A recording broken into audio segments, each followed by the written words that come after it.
Terima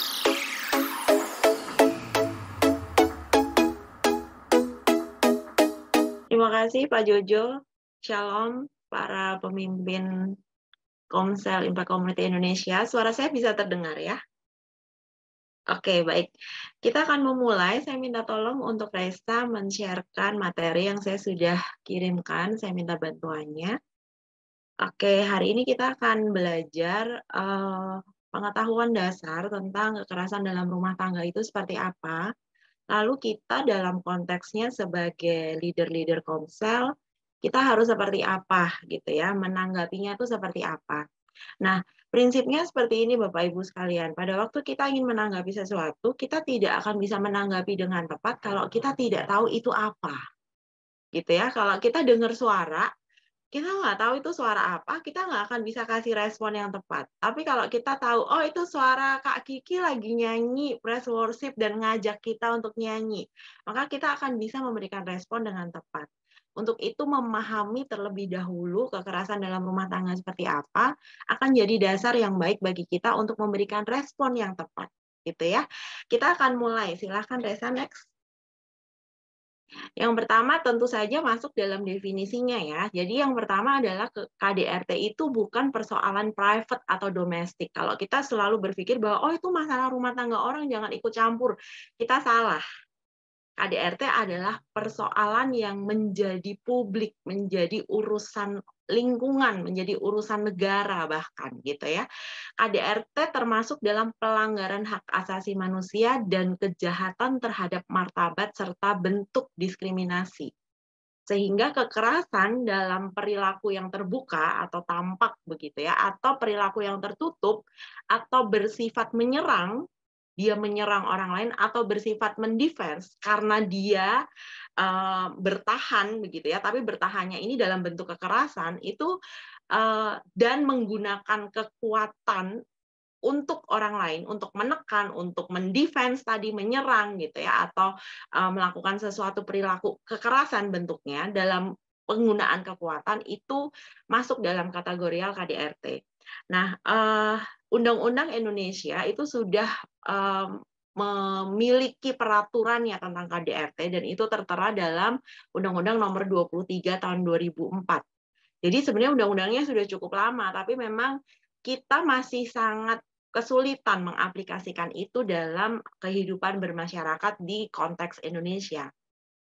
KDRT sendiri dalam undang-undang itu disebut sebagai perbuatan terhadap seseorang yang berakibat timbulnya kesengsaraan atau penderitaan secara fisik, seksual, psikologis, dan bentuk penelantaran rumah tangga, termasuk ancaman untuk melakukan perbuatan atau untuk memaksa atau merampas kemerdekaan yang melawan hukum dalam lingkup rumah tangga. Jadi tidak terbatas pada pria melakukan kepada wanita, suami ke istri, tapi dalam lingkup rumah tangga. Maka yang tercakup dalam pasal ini adalah suami, istri, anak-anak, dan orang yang tinggal dalam keluarga itu. Jadi kalau misalnya ada ART-nya nih yang dipukulin majikannya, nah itu juga termasuk dalam bentuk KDRT. Gitu. Atau misalnya anak yang kurang ajar sama orang tuanya lalu misalnya mukulin atau melakukan kekerasan secara verbal atau secara psikologis, itu termasuk dalam KDRT. Gitu. Jadi ini adalah lingkupnya rumah tangga. Jadi siapa saja yang tinggal dalam rumah itu. Sehingga ini menjadi cukup luas. Walaupun secara umum kita lebih sering melihatnya pria kepada wanita atau suami kepada istrinya, gitu ya. Boleh next, Reza?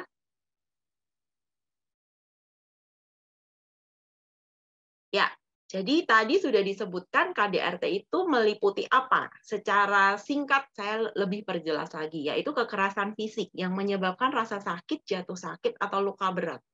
Kekerasan psikologis yang mengakibatkan ketakutan, rasa bersalah, rasa tidak berdaya, kemudian kehilangan kepercayaan diri. Nah, ini hal-hal yang sering sekali ditimbulkan gitu ya karena KDRT ini gitu ya.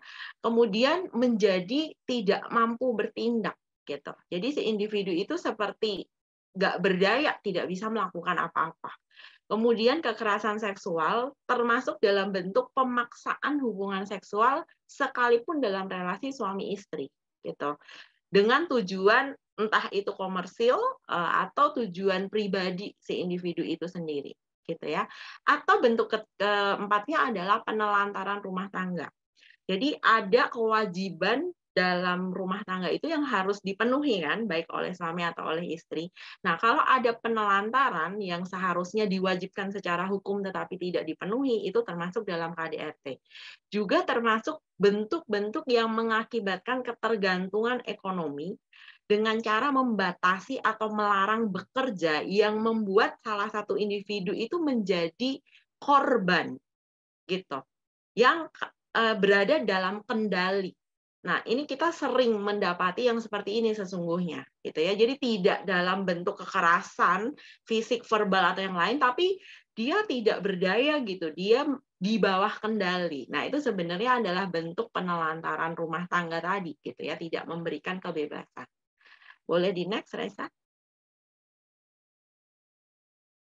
Nah, dalam undang-undang, jadi ini tercantum dalam undang-undang yang tadi ya, itu kewajiban masyarakat. Kita menjadi anggota masyarakat, nah ini kewajiban kita. Satu, mencegah timbulnya tindak pidana. Kita bisa melakukan banyak hal yang kita bisa mencegah. Salah satunya hal yang sekarang kita lakukan. Kita berdiskusi seperti ini, membuka forum seperti ini, kita sedang berusaha mencegah. Lalu nanti di komsel-komsel, kalau Bapak, Ibu, teman-teman bisa sharing juga mengenai hal ini, itu juga dalam bentuk mencegah. Kemudian memberikan perlindungan kepada korban. Nah, dalam KDRT itu nanti ada korbannya, dan korbannya ini pasti dalam kondisi tidak berdaya. Nah, itu kita bisa memberikan perlindungan. Teknisnya sebenarnya tergantung situasinya seperti apa, tapi ini poin-poin besarnya. Memberikan pertolongan darurat. Ada kondisi-kondisi yang sangat urgent. Kemarin baru semalam saya konseling dengan salah satu klien yang dia menceritakan masa kecilnya itu seringkali tengah malam harus melarikan diri nginep ke rumah tetangga sama mamanya karena papanya pulang dari mabok dan pasti mukulin. Jadi dia dengan dua saudaranya dibawa sama mamanya untuk menyelamatkan diri. Kadang-kadang harus tidur di ladang gitu. Karena takut dipukulin atau karena itu cara menyelamatkan dirinya. Jadi itu sangat traumatis sekali. Nah, pertolongan darurat misalnya ya kita bisa tampung dulu, misalnya seperti itu ya. Kemudian membantu proses pengajuan permohonan penetapan perlindungan. Ini sebenarnya ke ranah hukum. Seandainya mau diproses ke sana, begitu ya. Jadi ada dukungannya sebenarnya. Jadi kalau tadi kita berpikir KDRT itu domestik, urusan domestik gitu atau private, kita tidak, kita malah lebih mundur daripada undang-undang ini. Jadi undang-undang ini justru mendorong lingkungan masyarakat untuk ikut menjaga, ikut melindungi orang-orang di sekeliling kita, gitu ya. Next, boleh Reza? Nah, ini adalah hal yang seringkali kita lupa. Jadi ini hal yang paling penting, tapi yang seringkali kita lupa. Jadi sebenarnya kekerasan itu adalah sebuah siklus. Jadi kondisi KDRT dalam sebuah rumah tangga itu sebenarnya siklus yang akan berputar seperti itu terus. Seperti kalau kita coba ingat siklus hujan gitu ya, itu kan akan berputar seperti itu terus ya. Prosesnya itu akan seperti itu terus. Nah, KDRT juga prosesnya akan seperti ini terus. Nah, walaupun sayangnya kita seringkali masih menganggap hal ini adalah kewajaran gitu. Padahal ini siklus yang intensitasnya akan meningkat, akan semakin intens gitu. Dan ini akan semakin membuat si korban itu terjebak. Jadi seperti terpenjara gitu dalam siklus ini karena kayak nggak bisa keluar gitu. Apalagi kalau dia juga mulai ambivalen ngerasa bahwa ini tuh wajar. Nah, itu akan sangat lebih kasihan lagi. Yang pertama adalah fase membangun tekanan. Jadi akan ada konflik-konflik kecil. Saya sambil membaca materi saya ya, karena agak panjang hal yang terkait dengan hal itu. Saya sedikit bacakan ringkasannya saja. Jadi di fase pertama membangun tekanan itu biasanya ketegangan muncul. Misalnya ada problem gitu ya, ada insiden kecil, ada kekerasan lisan, ada ancaman-ancaman gitu ya, yang kecil-kecil. Misalnya dikatain, oh, bego nggak bisa nih, misalnya seperti itu atau apa gitu ya. Lalu si korbannya cenderung akan mencoba menenangkan dirinya dan menenangkan orang yang menjadi pelaku itu. Gimana caranya gitu ya. Tapi itu tuh nggak berhasil. Jadi itu akan muncul lagi nih nanti ketegangan lagi gitu. Lalu itu intensitasnya semakin besar semakin besar. Dan si pelaku tuh kadang-kadang mulai juga ambivalen, merasa mungkin nggak enak gitu ya, merasa bersalah gitu ya. Tapi itu nggak bisa berhenti. Jadi itu terus dilakukan. Nah, biasanya ini cukup dianggap sebagai misalnya konflik-konflik wajar gitu. Jadi fase membangun tekanan ini sebenarnya adalah fase konflik-konflik yang harus diidentifikasi, diamati dengan serius, ini mengarah kemana begitu. Nah, tapi kadang-kadang ini dianggap, oh ya biasalah, namanya juga rumah tangga pasti ada konflik, oh ya anak sama orang tua ya biasalah, suami sama istri biasalah gitu. Tapi sesungguhnya ini perlu diwaspadai. Titik ini kalau kita sebagai pemimpin Komsel melihat titik-titik seperti ini, mendengar cerita-cerita, kita perlu waspada terhadap titik ini, gitu ya. Lalu masuk ke fase yang kedua, yaitu fase kekerasan akut atau masuk dalam fase penganiayaannya. Nah, di fase ini ketegangan itu sebenarnya sudah sangat memuncak, kemudian sudah meledak. Gitu. Jadi tadi ada konflik-konflik kecil, kemudian ini kemudian meledak, lalu ada kondisi hilang kendali. Gitu. Dan ini adalah masuk dalam fase memberi tekanan, memberi pelajaran supaya kapok gitu, melampiaskan gitu. Ada seperti itunya. Nah, kemudian ada serangan, ada tindakan yang sungguh-sungguh melukai dengan intensitas emosi yang sangat tinggi, dengan kekuatan yang penuh gitu. Jadi kalau mukul ya akan mukul dengan seluruh energi dan seluruh emosi gitu. Jadi ini adalah kekerasan dalam intensitas yang sangat tinggi dengan emosi yang sangat memuncak. Nah, kemudian setelah ini terjadi, si korban ini kan dari fase tekanan saja sebenarnya dia sudah merasa tidak berdaya. Jadi di fase penganiayaan ini dia akan benar-benar merasa kecil sekali. Jadi saya ini ya udah terima aja gitu. Akan ada seperti itu gitu dalam dirinya. Lalu setelah fase ini berlalu akan masuk kepada fase yang disebut sebagai fase bulan madu. Gitu ya. Fase bulan madu ini adalah fase di mana si pelaku itu merasakan penyesalan. Jadi dia akan merasa, aduh saya nyesel, saya lakukan sesuatu yang salah. Lalu dia akan mulai dalam aksi pembuktian penyesalan dan pembuktian cinta. Dan mengungkapkan janji-janji untuk berubah. Nah, di fase ini, si korban akan cenderung untuk kemudian mengambil sikap seperti mendapatkan harapan. Oh ya, pasangan saya biasanya kalimat-kalimatnya akan terdiri dari saya nyesel, saya melakukan sebuah kebodohan, saya minta maaf, kamu itu segalanya buat saya nggak bisa hidup tanpa kamu. Dan akan dengan perilaku yang sangat ekstrim, sampai sujud, sampai nangis, nah kayak gitu. Jadi ada dramanya di sana. Dan itu dianggap si korbannya akan merasa itu sebuah harapan. Dan itu akan disambut gitu. Di tengah, kenapa seperti itu? Karena dia tadi sebelumnya merasa begitu tidak berdaya, dan ini kayak dapat, gitu loh, kayak ada secercah gitu. Itu akan langsung disambut. Kayak orang yang benar-benar haus banget, lalu dapat sendok air gitu, itu udah langsung akan disambar. Tanpa mengidentifikasi air itu tuh air apa gitu. Jadi langsung disambut dan akan kemudian masuk dalam fase penyangkalan. Fase penyangkalan ini si korban cenderung merasionalisasikan relasi.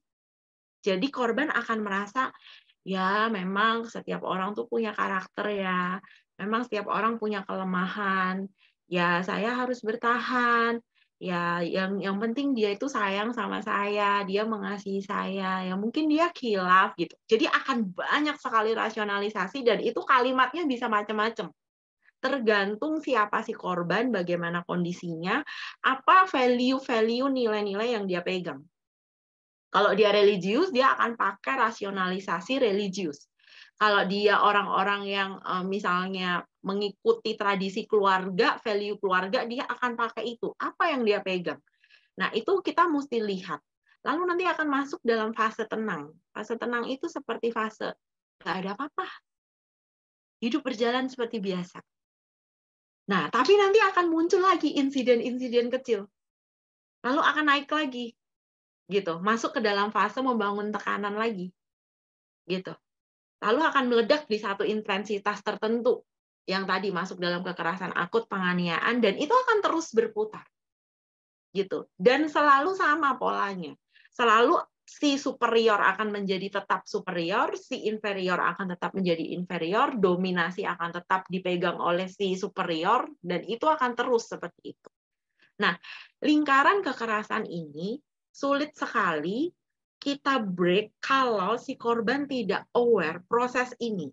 Bahkan si pelaku juga sulit sekali untuk didorong mencari pertolongan. Biasanya kan dia terjerat pada sesuatu ya gitu. Kalau dia tidak sadar sama lingkaran ini, ketidakmampuannya mengendalikan emosi misalnya, atau respon-responnya, cara berkomunikasinya yang selalu menyulut emosi pasangannya, misalnya kalau dari sisi korban, atau mungkin dari sisi suami juga mungkin ada hal-hal yang lain.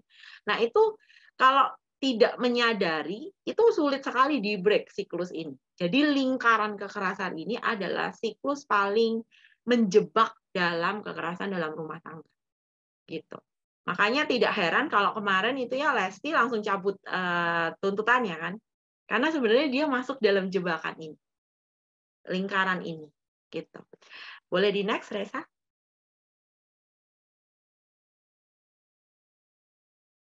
Nah, saya akan masuk ke dalam apa yang dirasakan korban. Tadi sudah beberapa sudah saya sampaikan, tapi korban itu akan merasakan sesungguhnya hal-hal setidaknya hal-hal ini gitu ya. Banyak lagi yang bisa saja dia alami. Dia akan ngerasa hilang rasa percaya sama orang lain. Gimana orang yang paling dekat aja nyiksa, apalagi orang lain gitu. Lalu rasa percaya dirinya rendah karena dia akan selalu ngerasa saya kurang, saya tidak cukup baik, saya diperlakukan seperti ini karena saya buruk begitu. Tidak mampu bersosialisasi, jadi dia akan menjadi takut berinteraksi dengan orang lain, ngomong sama orang lain aja tuh takut. Makanya dia akan sangat menarik diri, akan sangat menutup dirinya. Merasa tidak berdaya karena memang yang dialaminya adalah hal-hal yang dia tidak bisa lawan gitu. Lalu kehilangan kemampuan memutuskan. Dia bahkan nggak tahu harus memutuskan apa. Nah, ini nanti juga jadi titik yang sulit pada waktu kita ketemu sama si korban. Waktu kita ngobrol sama dia, dia itu bener-bener kayak layangan putus yang nggak tahu harus ngapain. Dan kita harus bersabar terhadap dia dalam kondisi dia seperti itu karena dia kehilangan kemampuan memutuskan, takut salah, takut nggak berhasil, takut ketahuan, dan sebagainya. Tidak mampu mengenali dan mengekspresikan emosi, kebanyakan para korban adalah individu yang menyimpan semuanya sendiri karena ada value yang dia pegang. Contohnya misalnya masalah keluarga nggak boleh orang lain tahu. Maka hasilnya dia akan tutup rapat-rapat. Membuat dia bahkan akhirnya mematikan emosi yang dia punya. Sehingga rasa sedihnya, rasa sakitnya itu akan cepat sekali tertutup dan diganti dengan rasionalisasi. Saya kan harus mengasihi suami saya kan tidak boleh jahat kepada suami saya atau kepada pasangan saya. Nah, dan seterusnya dan seterusnya. Lalu mengalami flashback atau fobia. Biasanya dia akan sering mimpi buruk, akan sangat sulit tidur, dan dia akan punya banyak sekali rasa takut. Takut di tempat umum, takut kalau nggak ngasih kabar, takut kalau lewat 2 menit aja untuk pulang dari rumah, cepet-cepet kalau keluar dari rumah cepet-cepet pengen pulang, takut ketemu orang, disapa sama orang juga takut gitu. Jadi banyak sekali nanti fobianya. Kemudian dia akan mengalami masalah seksual gitu, karena dia merasa bahwa hubungan relasi, saya tambahkan lagi ya, tadi fase bulan madu itu biasanya diakhiri dengan hubungan seksual kalau dia suami istri. Jadi si korban, kalau korbannya wanita, dia akan juga sulit melihat hubungan seksual sebagai sesuatu yang comforting untuk dia. Karena dia sendiri sedang dalam fase shock gitu. Sebenarnya gitu karena kekerasan itu, tetapi kemudian harus berhubungan seksual dengan suaminya. Jadi ini sangat membuat secara psikologis terguncang dan berdampak pada bagaimana relasi atau respon seksualnya. Kemudian ada ambivalensi konflik perasaan. Jadi perasaannya itu seperti, kalau saya bilang seperti pendulum yang bergerak ke kanan ke kiri yang swing sekali gitu. Jadi dia tuh bahkan nggak tahu. Maka kalau kita ketemu sama korban, korban ini cenderung akan bingung sesungguhnya. Gitu ya. Boleh next? Saya akan lebih jelaskan tentang ambivalensi konflik perasaan. Jadi dia akan punya perasaan-perasaan atau punya kalimat-kalimat ambivalen atau kalimat-kalimat yang bingung. Dia sendiri bingung sama kalimat-kalimat itu atau dia sendiri bingung sama dirinya. Contohnya seperti ini, saya tidak tahan. Tapi kalau saya menceritakannya, saya nanti jadinya nggak menghormati ya. Saya sering mendengar kalimat ini di sesi konseling kalau misalnya dia adalah seorang pemuda gitu ya, menceritakan masa kecilnya, bagaimana dia dengan orang tuanya, dia akan punya kalimat pengantar seperti ini.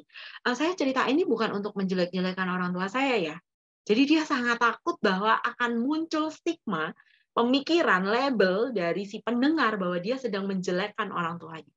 Padahal sesungguhnya respon kita sebagai pendengar adalah itu dia menceritakan realita pengalaman dia menurut sisi atau sudut pandangnya. Kan harusnya kita meresponnya seperti itu.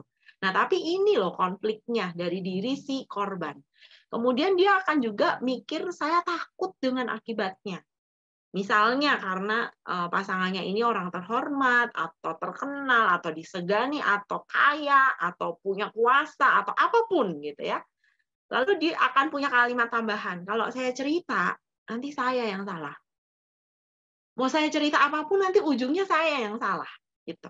Intinya saya yang akan dipersalahkan, "Kamu sih gara-garanya kayak gini, kamu sih gaya-gayanya kayak gini." Atau saya tidak dipercaya dengan cerita saya, "Masa sih dia lakukan itu ke kamu? Masa sih kayak gitu?" Gitu. Memangnya bener gitu. Nah, itu membuat si korban akan shutdown, dia akan diam saja. Dia akan telan semuanya, gitu. Nomor 3, saya sepenuhnya bergantung padanya. Saya nggak punya pekerjaan, nggak punya uang, pengeluaran dibatasi, kemudian nggak punya tempat melarikan diri, saya juga nggak boleh interaksi sama keluarga terlalu intens, gitu. Saya nggak punya relasi sosial, saya nggak bisa keluar-keluar nongkrong sama teman-teman, gitu. Ini real terjadi. Kalau dalam kekerasan dalam rumah tangga biasanya si pelaku akan memberikan batasan karena dia yang mengatur semuanya, gitu. Dia ingin mengontrol semuanya. Nomor 4, kalau saya buka mulut, orang-orang yang saya cintai akan tersakiti. Biasanya mereka akan memikirkan anak-anak, memikirkan orang tuanya. Gitu. Mama papa saya gimana ya? Anak-anak saya gimana ya? Saudara-saudara saya gimana ya? Apalagi saudara saya ada yang misalnya hamba Tuhan, apalagi saudara saya ada yang pejabat. Wah, itu bakal jadi apa ya, satu konflik batin yang akhirnya membuat si korban diem aja. Dan itu akan menjebak si korban pada tadi siklus yang tidak pernah bisa di-break itu. Gitu. Boleh next, silakan.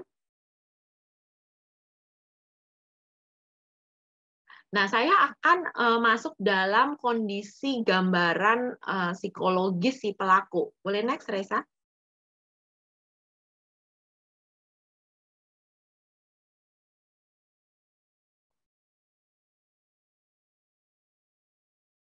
Apakah Bapak Ibu sudah bisa melihat layar yang selanjutnya? Di saya belum terlihat. Oke, gambaran Belum. psikologis pelaku ya. Baik, nah di gambaran psikologis pelaku ini, pelaku itu kalau melihat diri pelaku ya secara umum yang ditemukan para ahli seperti ini. Pelaku itu merasa dirinya memiliki hak untuk mendidik, mengajari, mendisiplin orang lain dengan caranya. Caranya tuh terserah saya. Tapi ini hak saya untuk mendidik, mengajari, mendisiplin gitu. Lalu dia juga akan ngerasa punya hak untuk mendapatkan kelayakan atau rasa layak gitu ya. Oh, saya layaklah diginiin misalnya gitu. Atau pendampingan atau kepatuhan yang total dari siapapun korbannya. Jadi kalau korbannya istrinya atau anaknya atau misalnya orang tua di rumahnya atau asisten rumah tangga, ya dia merasa dia layak begitu untuk mendapatkan apa yang dia mau gitu. Lalu si pelaku ini juga cenderung membesar-besarkan kekurangan yang dimiliki orang lain dan dia akan menuntut hal yang tidak realistis. Jadi tuntutannya kalau dipikir dengan logika realistis maka tidak akan realistis. Itu nggak masuk akal tuntutan itu gitu. Lalu dia juga akan meminimalkan kesalahan dan kekurangan dirinya. Jadi kalau orang lain tuh negatifnya dibesar-besarkan, tapi kalau dirinya kesalahan dan kekurangannya dia minimalkan, bahkan dia tidak akui atau dia sangkal. Saya tidak seperti itu, saya bukan seperti itu, gitu. Lalu dia akan fokusnya ke orang lain dan yang difokuskan adalah yang negatifnya. Lalu tidak mampu atau tidak mau mengendalikan diri dalam melampiaskan emosi negatif. Jadi ketidakmampuannya mengelola emosi negatif itu dan kebisaannya mengendalikan akhirnya tadi meledak itu gitu. Dan secara eksplisit jelas berarti ya dia memperlihatkan perendahan serta penghinaan pada orang lain. Jadi memang cenderung melihat dirinya sebagai superior, dominan, lebih baik dibandingkan orang lain. Dan dia ingin menunjukkan itu dalam kekuatan, dalam power, dalam bentuk kekerasan bahkan. Gitu. Boleh next? Ya, nah ini adalah karakteristik umumnya. Tadi kan secara psikologisnya seperti apa ya? Karakteristik umumnya adalah dia akan menolak mengakui bahwa ia menghadapi masalah. Jadi kalau kita konfrontasi, ada masalah nih KDRT dalam rumah tangga kamu, dia nggak akan bilang iya. Dia akan menolak, bukan masalah. Dia juga nggak akan mengakui kalau dia melakukan kekerasan. Dia akan cenderung mengurangi, menghilangkan detail penting dari story-story, dan dia akan berbohong tentang frekuensi dan keparahan tindak kekerasan yang dia lakukan. Jadi kalau ada ditanya begitu, itu informasinya akan sepotong, dan itu tidak akan lengkap. Gitu. Apalagi kalau misalnya dia merasa itu terjadi di lingkungan private dia kan, di dalam rumah. Yang itu adalah kuasanya gitu, teritori saya gitu. Nah, itu membuat dia semakin apalagi ditanya misalnya sama Pak RT, dia akan ngerasa ini rumah saya gitu. Dia tidak akan memberikan informasi apapun atau membatasi sekali gitu. Yang kedua, tidak mampu berefleksi dan melihat kesalahan dan kekurangan diri seperti yang tadi ya. Dan sibuk menyalahkan pihak luar dirinya, terutama pasangannya atau si korban yang menjadi korbannya itu. Lalu dia tidak merasa harus bertanggung jawab atas apa yang terjadi dari akibat tindakan itu. Jadi kalau misalnya si korbannya ini sampai hidungnya patah misalnya gitu, dia tidak merasa dia harus bertanggung jawab. Itu kesalahan kamu karena kamu melakukan ini, maka kamu mendapat hukuman ini dan itu adalah hal yang wajar. Nah, hal seperti ini yang sangat membuat kita harusnya aware bahwa ini tuh perilaku sudah tidak dalam keadaan yang baik, yang benar, yang wajar. Begitu. Nomor 3, melihat tingkah laku yang ditampilkannya sebagai sesuatu yang wajar. Nah, tadi ya, yang seharusnya, jadi kalau saya mendisiplin dengan cara itu adalah wajar, itu adalah seharusnya. Nggak perlu lagi dipertanyakan, itu sudah benar dan itu sudah sesuai. Nah, seperti itu kira-kira. Lalu tindakannya merupakan konsekuensi wajar dari ketidaktaatan si korbannya untuk hal-hal yang dia inginkan. Jadi misalnya korbannya bilang begini, si pelaku bilang begini, "Kamu tidak boleh keluar rumah."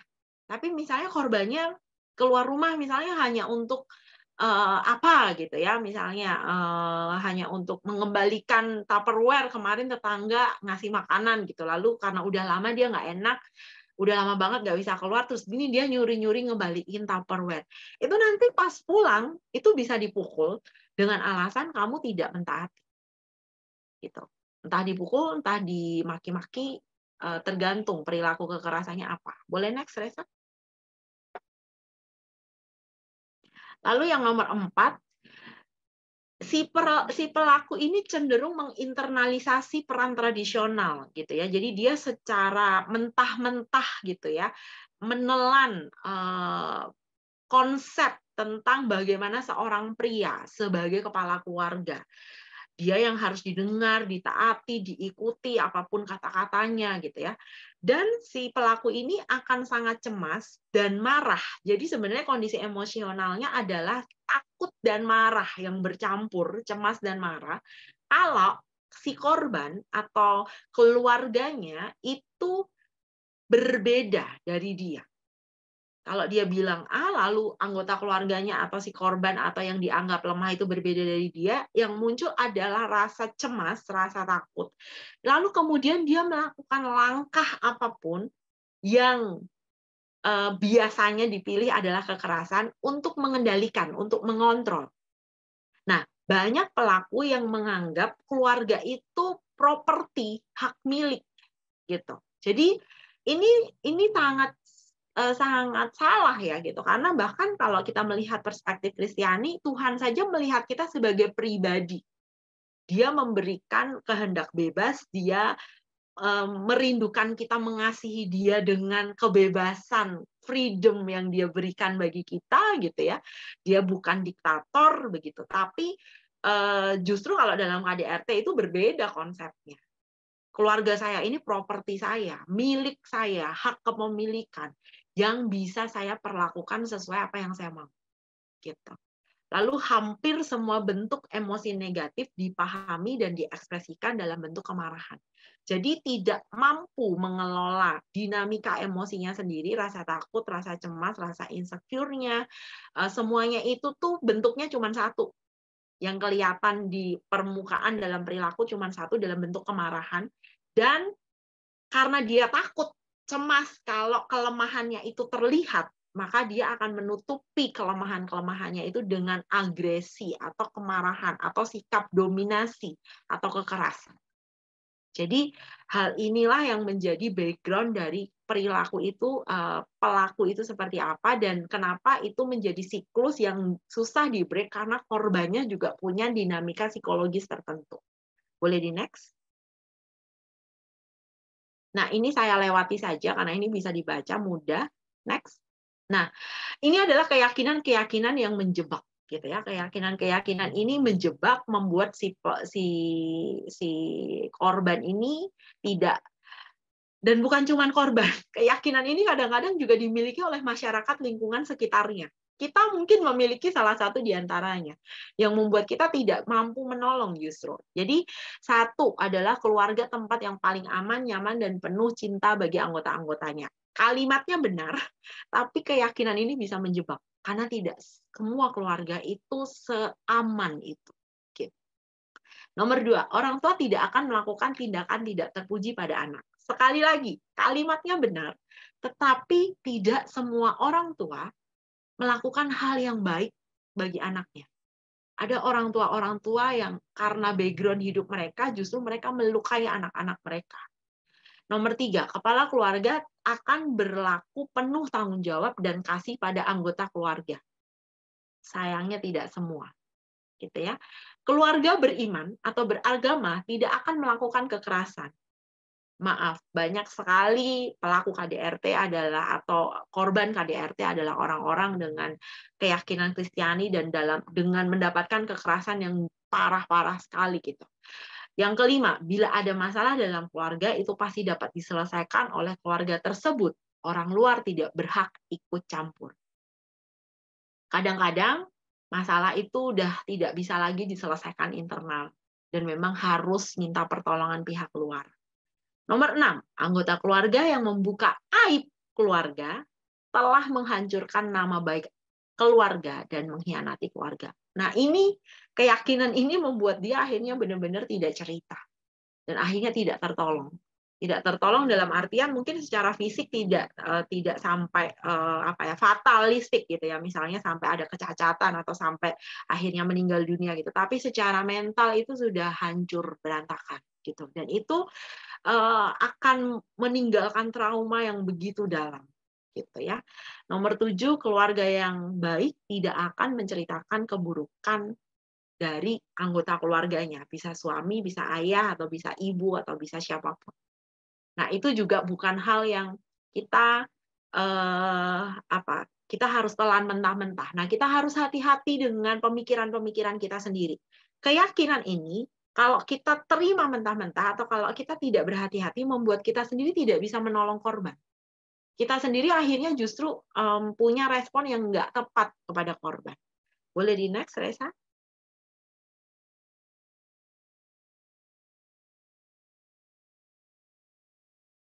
Nah, bila mengalami kekerasan, apa yang harus dilakukan? Ini kita bisa dorong siapapun yang kita kenal dalam lingkungan kita. 1, cerita ke orang lain yang dipercaya.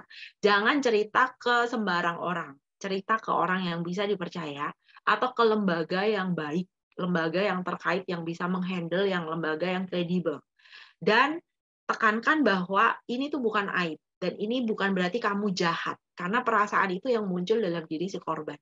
Lalu kalau dia dianiaya, laporkan pada polisi agar mendapatkan perlindungan hukum. Jadi motif melaporkan kepada polisi itu untuk membuat dia terlindungi.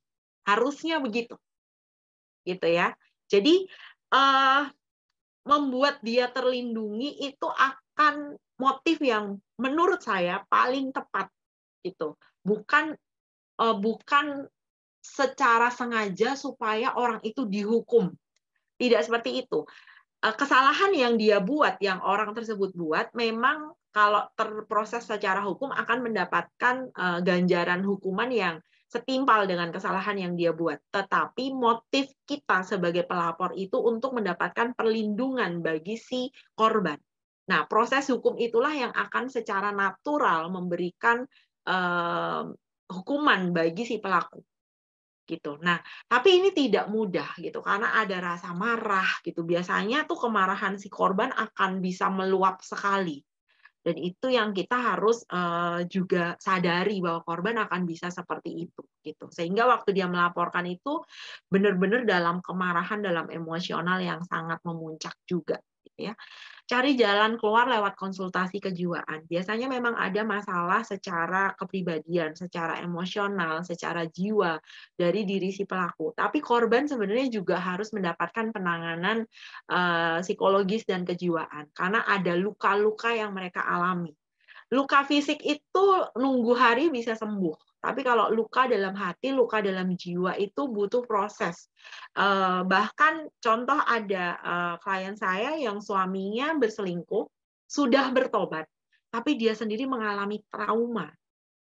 Jadi kalau suaminya di WA nggak reply, dia tuh gemeteran, keringat dingin, jadi trauma dalam dirinya itu. Nah, itu tuh perlu ditolong untuk disembuhkan. Jadi kita perlu dengan lembut gitu ya meng-approach si korban dan pelaku untuk ayo cari pertolongan gitu. Dan sekali lagi Bapak Ibu ini tidak mudah karena mencari pertolongan itu harus muncul kerendahan hati dari diri masing-masing bahwa saya memang lemah dan saya perlu ditolong kayak gitu. Dan itu yang paling sulit, terutama bagi pelaku karena dia tadi punya superioritas dan dominasi tadi ya, merasa dirinya adalah superior. Nah itu, dan dia nggak suka kelihatan kelemahannya kan. Nah itu yang paling sulit. Nomor 4, buat rencana penyelamatan diri, siapkan uang, surat-surat, dan lain sebagainya. Rencana penyelamatan diri ini kadang-kadang tuh nggak bisa serapih ini. Kadang-kadang tuh cuman kabur dari rumah. Itu sudah penyelamatan diri. but it's okay gitu. Kalau kita adalah circle-nya mereka, kita bisa tampung, kita bisa tolong pertolongan darurat yang tadi gitu ya. Minta pemeriksaan dan surat dokter atas luka-luka yang diderita, dan itu berkas itu nanti dapat digunakan kalau terproses dalam ranah hukum. Dan pada saat proses ranah hukum pun perlu pendampingan gitu. Pendampingan adalah kita mensupport mereka yang masuk dalam proses hukum ini. Boleh next?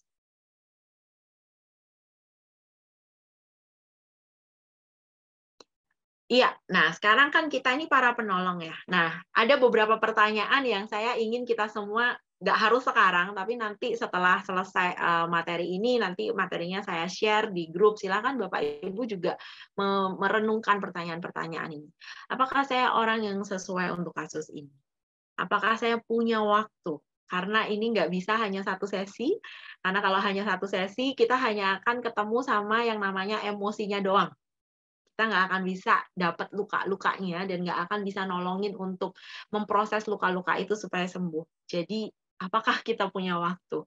Apakah saya mendapatkan kepercayaan dari korban? Kadang-kadang ada korban yang juga sebenarnya nggak percaya sama kita. Dan it's okay, nggak salah kita juga gitu. Karena dokter aja kan cocok-cocokan ya, apalagi relasi seperti ini. Itu it's okay kalau memang ternyata misalnya si korban atau bahkan si pelaku tuh juga nggak trust ke kita, nggak percaya sama kita, nggak apa-apa. Tapi yang jelas kita menyediakan diri untuk menolong, gitu ya. Kemudian apakah saya memiliki rencana yang baik untuk menolong? Jadi menolong itu perlu direncanakan. Dan rencana ini perlu juga disetujui oleh si yang ditolong. Lalu diproses untuk dikerjakan.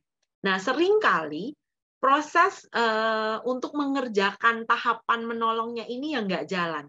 Karena biasanya kadang-kadang yang banyak ditemui bahkan oleh para aktivis di perlindungan perempuan dan perlindungan anak, mereka tuh mendapati bahwa mereka itu hanya didatengin di saat memar-memar darah-darah, didatengin, dikasih obat sehari 2 hari, lalu habis itu kalau ditanya, "Kita mau proses ya, ini diteruskan yuk."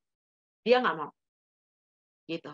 Ingat yang tadi ya, ada konflik ambivalens tadi, konflik batinnya banyak, lalu ada stigma masyarakat, ada segala macam gitu.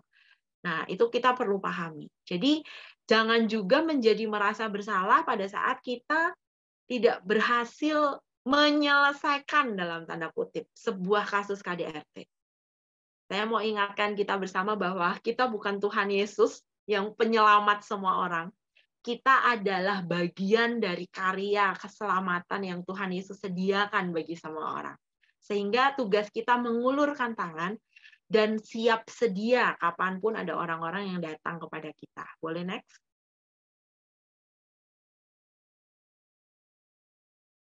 Iya.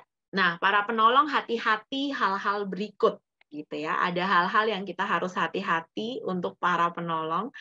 Saya lihat catatan saya dulu.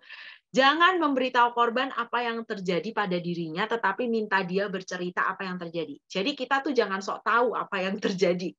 Kita tanya, ada apa? Bagaimana ceritanya? Bagaimana kronologinya? Seperti apa situasinya? Dan kita dengarkan. Jangan memakai kata seharusnya, semestinya. Harusnya tuh kamu begini, mestinya kamu begini. Janganlah kita menjadi sok tahu atas kondisi hidup orang lain. Karena mereka ini sedang mengalami situasi yang kita tidak di sana. Kita tidak tahu sebenarnya seperti apa. Jangan mengkritik, menyalahkan, atau bahkan mempermalukan korban, orang yang di hadapan kita. Ini saya sebenarnya tidak hanya ingin bicara tentang korban, tapi tentang pelaku juga. Kadang-kadang ada korban dan pelaku yang sama-sama mau datang ke kita, gitu kan. Nah, kita harus berhati-hati.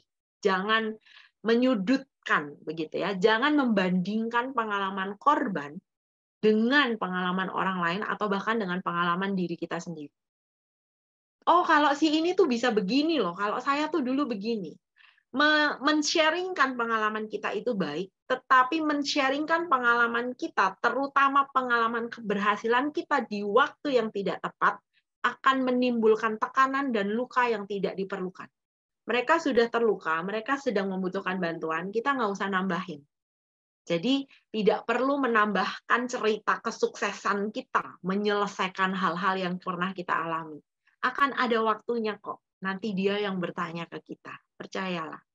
Lalu jangan menganalisa situasi dan memberikan penilaian-penilaian tertentu. Lalu jangan meremehkan atau mengabaikan rasa khawatir atau rasa takut dalam diri korban. Ini biasanya punya banyak sekali. Bahkan dalam diri pelaku tuh sebenarnya juga ada. Kayak, saya takut kalau saya kasih kebebasan ke istri saya akan balas dendam ke saya. Misalnya kayak gitu.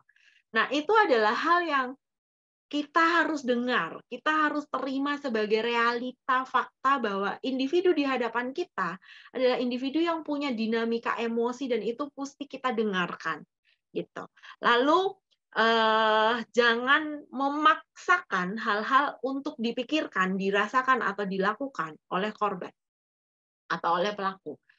Coba Bapak pikirkan, harusnya dia begini, begini, begini. Nggak bisa mikir. Itu nggak bisa mikir. Coba Ibu pikirin, kalau Ibu terus stay di rumah itu nanti Ibu benar-benar akan bisa luka-luka nanti ya anak-anak. Waduh, itu nggak bisa mikir. Sulit sekali bagi mereka untuk berpikir di momen-momen yang mereka sangat membutuhkan kasih, membutuhkan dekapan, membutuhkan comforting, butuh dikasih sup hangat, butuh dikasih tempat tidur yang nyaman, butuh diyakinkan bahwa di sini aman begitu. Jadi tahan dulu ya. Jangan memberi nasihat-nasihat, terutama yang mendominasi. Jadi percakapan itu seringkali sebaiknya yang mendominasi adalah atau yang banyak berbicara adalah si korban atau si pelaku. Supaya kita lebih tahu sebenarnya seperti apa sih gitu. Dan seharusnya kita menjadi sabar. Jadi ini adalah kehidupan, pergumulan hidup yang pelik bagi mereka. Dan kita harus bersabar untuk bersama-sama dengan mereka membuka satu persatu supaya akhirnya ketemu kuncinya, ketemu pintunya, gitu ya. Jangan ngasih opini pribadi untuk hal-hal yang kita anggap keterlaluan dan hormati perbedaan. Contoh, kita tidak suka dikatain bodoh, contohnya begitu ya. Tapi bagi si individu A, dikatain bodoh tuh bukan bentuk kekerasan. Nah, kita punya value yang berbeda. Jadi jangan memaksakan value itu kepada orang lain. Nah, tapi gimana ya kalau ternyata value-nya dia adalah dipukul itu wajar, padahal itu kan nggak boleh. Nah, itu berarti kan dia masih terjebak sama yang tadi. Pemikiran-pemikiran yang membuat dia semakin terjebak itu. Nah, itu perlu waktu untuk diberikan realisasi kebenaran. Gitu. Jadi perlu waktu untuk pelan-pelan dibukakan. Ini loh siklus kamu tuh seperti ini. Ini loh diri kamu tuh seperti ini, gitu ya. Lalu jangan mematahkan rasa percaya diri dari si korban. Lalu jangan juga kita menunjukkan over confident kita. Jadi begitu kita confident sekali gitu ya sama diri kita untuk mengatasi masalah ini gitu. Karena kadang-kadang itu menekan gitu ya. Oke. Kita akan next, saya akan lebih cepat, waktu saya tinggal 5 menit. Terima kasih Pak Jojo. Nah, apa yang diharapkan dari para penolong? Ini sudah sampai di akhir-akhir sih. Sebenarnya sederhana, sensitif dan peka pada perasaan dan pikiran dan kondisi korban. Jadi sederhananya begini, kalau korban datang pertama, itu kan pasti kondisinya sedang sangat peak ya, sedang sangat intens. Kita tuh sebaiknya menolong hal-hal yang terlihat. Dia butuh ke rumah sakit kah? Dia butuh diberikan kompres air hangat, air dingin kah? Dia butuh makan kah? Dia butuh pakaian kah? Apakah dia butuh dipeluk gitu. Jadi kita memberikan apa yang dia butuhkan di saat itu. Lalu kemudian beri dia jeda waktu gitu. Karena diajak ngomong di saat itu juga tuh kadang-kadang tuh nggak nyambung sebenarnya dan kadang-kadang tuh masih banyak rasionalisasi. Beri jeda waktu. Lalu setelah ada jeda waktu, baru kita ajak bicara. Ajak bicaranya itu hati-hati dengan yang jangan-jangan yang tadi ya. Gitu. Lalu setelah itu baru kita gali gitu sebenarnya ada apa. Boleh next? Nah, ini tujuan bantuannya ya. Memahami masalahnya, apa yang terjadi ini ngobrolin, pas ngobrol tuh ngobrol apa sih gitu ya. Kita kalau mau ngajakin dia ngobrol tuh ngobrolnya kayak gimana sih, apa sih, nah kira-kira ini, arahnya harus ke sana. Memahami masalahnya seperti apa, menolong si orang itu memahami dirinya sendiri, persepsinya apa, perilaku yang berbahaya yang nggak produktif, yang merusak tuh apa. Mungkin perilakunya adalah nggak cerita. Nah, itu perilaku yang merusak gitu, diidentifikasi. Lalu bantu dia identifikasi pola komunikasi. Jalan nggak? Karena biasanya banyak sekali tuh pola komunikasinya tuh buruk gitu. Jadi satu sangat dominan, satu sangat submisif gitu. Jadi tidak imbang. Lalu merubah perilaku. Ada nggak perilaku yang bisa dimodifikasi, diubah yang menjadi lebih produktif? Lalu coba lihat ada nggak alternatif solusinya gitu. Berdasarkan apa? Berdasarkan kondisi klien ya, berdasarkan kondisi orang tersebut. Jangan berdasarkan idealisme kita. Lalu berikan dukungan. Oh, kamu butuh apa? Ditemenin kemana? Mau cari susu buat anak? Oke, ayo ditemenin kayak gitu. Lalu kita mensupport dia. Jadi menemani proses perjalanan penyembuhan batinnya dia gitu. Itu tahapan terakhir, merajut pengalaman lama atau masa lalu yang terkoyak. Boleh next? Ya. Nah, yang didorong dalam diri korban adalah keluar dari posisi korban dan mengambil keputusan terbaik bagi dirinya sendiri. Nah, fungsinya kita adalah mensupport keputusannya apa. Keputusan itu nggak masuk di akal kita atau keputusan itu bukan ideal dalam pemandangan kita. Tapi itu yang the best yang bisa korban lakukan. Kita support. Gitu. Nah, itu yang saya bisa bagikan. Boleh next? Saya rasa kayaknya sudah habis. Ya, ini referensinya. Nanti Bapak Ibu bisa melihat dua link tersebut, itu baik untuk dibaca. Lalu kalau materi yang di atas adalah materi saya pribadi. Terima kasih, Tuhan Yesus memberkati.